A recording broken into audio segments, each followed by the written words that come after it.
Assalamualaikum warahmatullahi wabarakatuh. Bagaimana kabar kalian hari ini, anak-anak? Semoga kalian semua dalam keadaan sehat dan selalu dalam lindungan Allah Subhanahu wa Ta'ala. Sebelum memulai pelajaran hari ini, marilah kita bersama-sama membaca doa sebelum belajar. Bismillahirrahmanirrahim. Raditu billahi rabba wa bil islami dina wa bi Muhammadin nabiyya wa rasula. Rabbi zidna ilma warzuqni fahma birahmatika ya arhamar rahimin. Walhamdulillahi rabbil alamin. Semoga pembelajaran kita pada hari ini dapat berjalan dengan lancar dan bermanfaat. Pada hari ini bersama Ibu Fatimah, kita akan belajar materi sejarah kebudayaan Islam. Sebelumnya, apakah ada yang tidak berhadir?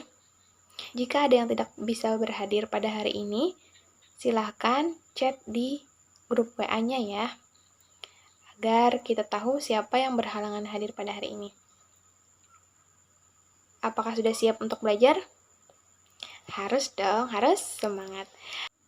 Pada hari ini kita belajar materi sejarah kebudayaan Islam kelas 5 pembelajaran 1 tentang upaya Nabi SAW dalam membangun masyarakat di Madinah dalam bidang pertahanan.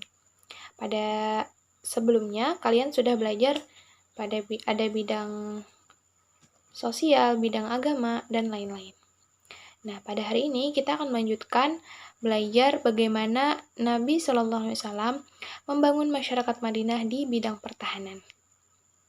Jadi, tujuan pembelajaran kita pada hari ini, kalian dapat mengetahui dan memahami bagaimana Rasulullah membina umat di Madinah di bidang pertahanan. Simak videonya sampai habis. Nabi Shallallahu Alaihi Wasallam atau sering kita sebut dengan Rasulullah Shallallahu Alaihi Wasallam, beliau adalah seorang pemimpin yang sangat bijaksana, sehingga beliau berhasil membangun kota Madinah menjadi kota yang maju, kuat, dan taat kepada syariat agama. Nah, diantaranya beliau memajukan kota Madinah itu di bidang pertahanan. Pertahanan yang dilakukan Nabi adalah pertahanan iman. Adapun sistem pertahanan Rasulullah di bidang militer adalah yang pertama, beliau selalu bermusyawarah dalam menentukan taktik militer.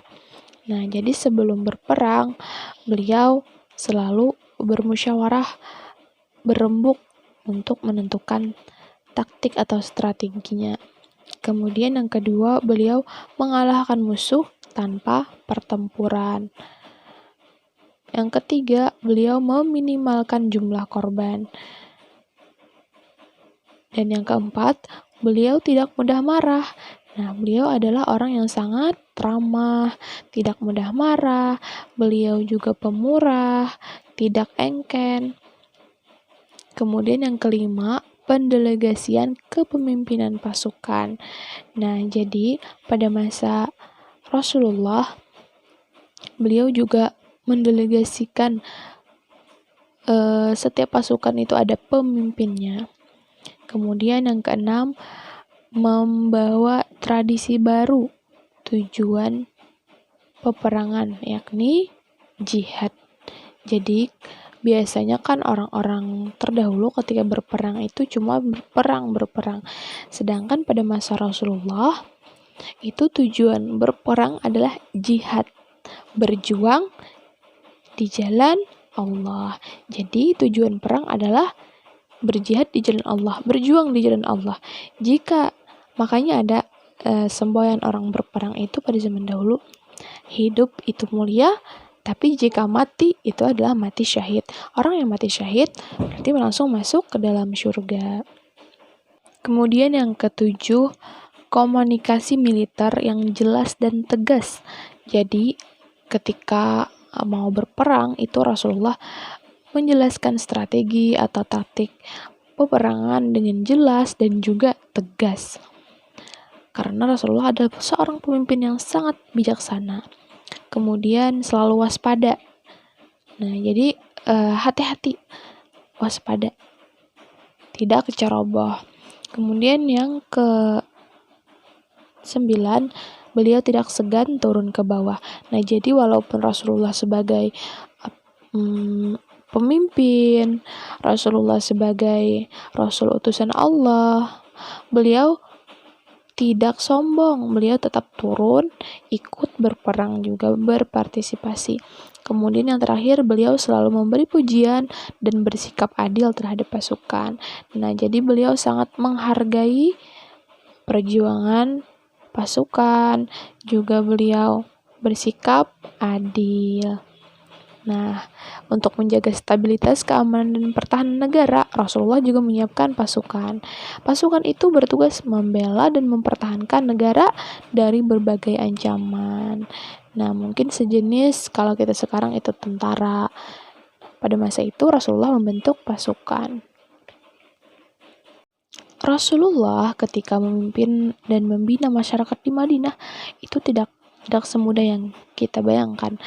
Pada masa itu ada 3 kekuatan yang secara nyata memusuhi agama Islam, yaitu orang-orang Yahudi, orang-orang munafik, dan orang-orang Quraisy.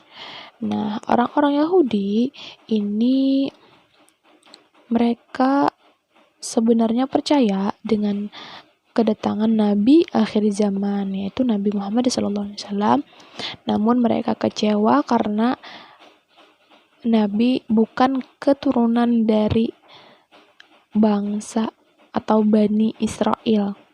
Nabi itu keturunan Bani Abbas.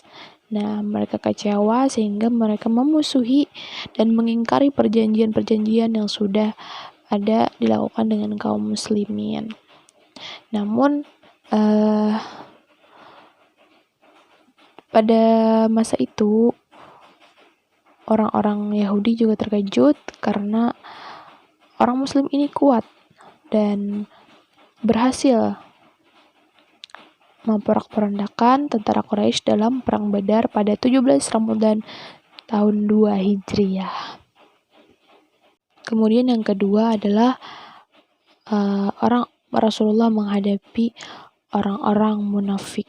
Jadi orang-orang munafik ini padahal ikut bersama Rasulullah dan sudah masuk Islam, namun ternyata mereka keluar dari barisan ketika perang, berkhianat, kemudian menghalang-halangi orang lain masuk Islam. Kemudian yang ketiga, Rasulullah juga menghadapi orang-orang kafir Quraisy dan orang-orang jahat sepertemanan dengan kafir Quraisy. Nah, awalnya ini diawali ketika perang Badar, orang muslim itu menang. Padahal pasukan Islam hanya berjumlah sekitar 300 orang dan orang kafir padahal berjumlah 1000 orang.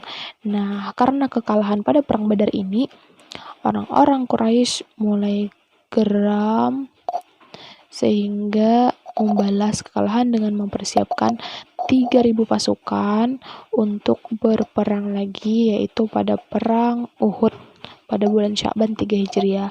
Nah, sehingga pada perang ini kaum muslimin itu mengalami kekalahan karena keluarnya sebagian pasukan muslimin yang dipengaruhi oleh orang-orang munafik juga.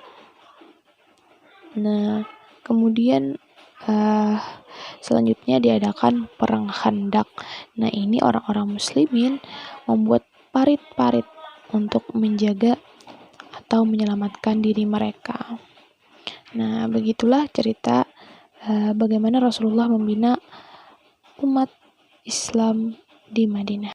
Sekarang silakan jawab tugas berikut.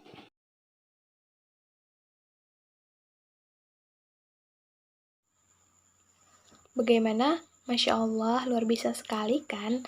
Bagaimana Rasulullah sangat bijaksana dalam memimpin umatnya. Semoga kita semua dapat meladani akhlak beliau.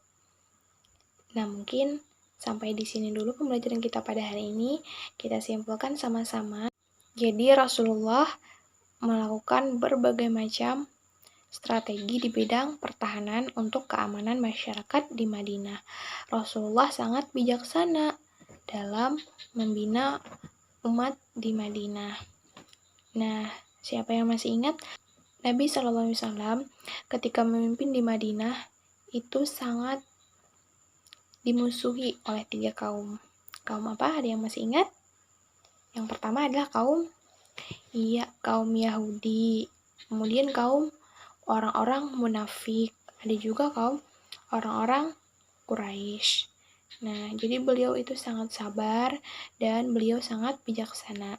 Semoga kita semua dapat meneladani akhlak mulia beliau dan harus tetap semangat belajar, jaga kesehatan. Sebelum menutup pembelajaran hari ini, marilah kita sama-sama membaca doa setelah belajar. Bismillahirrahmanirrahim. Allahumma arinal haqqa haqqa wa arinal batila batila warzuqna ijtinabah. Walhamdulillahi rabbil alamin.